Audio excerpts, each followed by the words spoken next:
La résurrection concerne tout le monde. Cependant, cette formule s'inscrit dans une tradition stoïcienne. Je cite Marc Aurèle, « Il n'y a en effet qu'un seul monde qui embrasse tout, qu'un seul Dieu répandu partout, qu'une seule substance, une seule loi,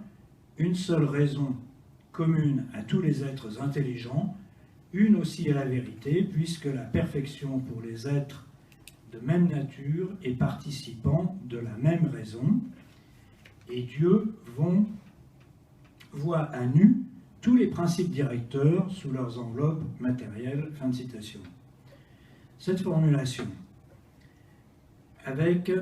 sa concentration panthéiste, ne précise pas que l'on parle uniquement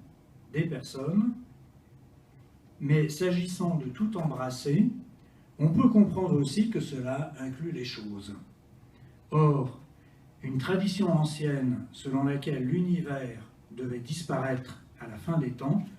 nous empêche de comprendre le rapport final et éternel de Dieu, à la fois aux personnes et aux choses, mais seulement aux personnes. Si les choses sont appelées à disparaître, alors la formule « tout en tous » pourrait signifier un rapport de domination. Mais si l'on retient que l'univers ne disparaîtra pas, alors la formule « Dieu tout en tout », plutôt que « en tous », moins bien accordée au contexte, qu'il convient de façon à retenir à la fois les personnes et les choses, également parce que cette formule est déjà annoncée dans la première épître aux Corinthiens au chapitre 15, verset 23, je cite, « On évite de se perdre dans les questions secondaires soulevées par ce verset, si on voit que la proposition finale avec ces deux « tout », les deux derniers de la série, et le but visé dès le verset 23, Dieu tout en tout, c'est l'état de choses que Dieu avait en vue quand il a ressuscité le Christ et placé le monde et son histoire sous la régence du Christ. La formule, originaire du panthéisme ancien, est ici l'expression de la royauté de Dieu, incontestée et manifeste, du moment que toute puissance adverse sera alors soumise. Il va de soi que la soumission du Fils a une autre valeur que celle des puissances. Contrairement à celle-ci, et en dépit de la même formule passive du verbe, elle sera une soumission active au sens moyen du verbe,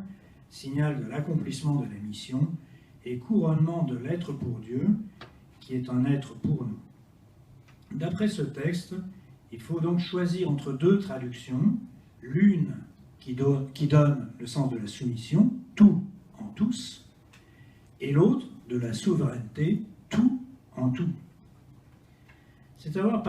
après avoir parlé de la soumission au Christ des principautés, dominations et puissances qui ont été détruites avec le dernier ennemi, expression de saint Paul, qu'est la mort, que Paul affirme, et je cite, que le Fils lui-même sera soumis